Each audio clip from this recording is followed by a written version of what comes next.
Friends, in India, a constitutional amendment bill has been placed on the floor of the House yesterday, according to which a prime minister, a minister, or any minister in the state, if he is arrested for more than 30 days, he will become ineligible to hold that post on the 31st day. And to make this happen, there is an addition in Article 76 and 164 of the Constitution of India, which is related to the appointment and holding of the post by the ministers of the center and state. In India, we know that it is basically following the British parliamentary constitutional model.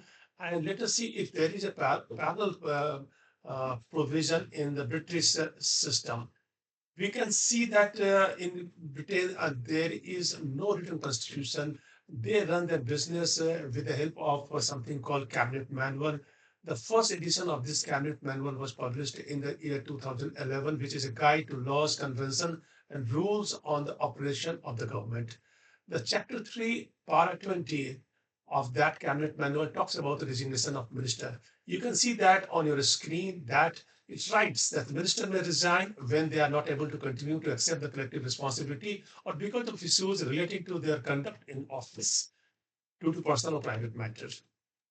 When a minister resigns their post by writing to the prime minister, it is often the case that the exchange of letter is justified. It is done for transparency. And we can understand that the issues related to the conduct in office are paramount, which can lead to the resignation of minister, though there is no law says it. But as we know that the British system operates basically on the convention and the moral values that they're supposed to uphold being in public.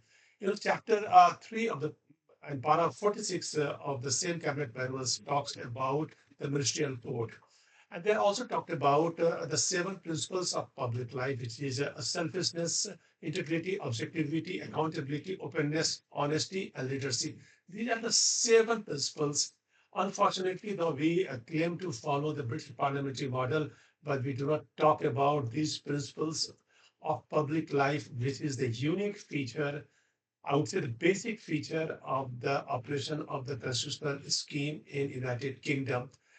That para 46 also writes, the ministers of the crown are expected to behave in a way that affords the highest standard of propriety, including ensuring that no conflict arises or appears to arise between their public duties and their private interests.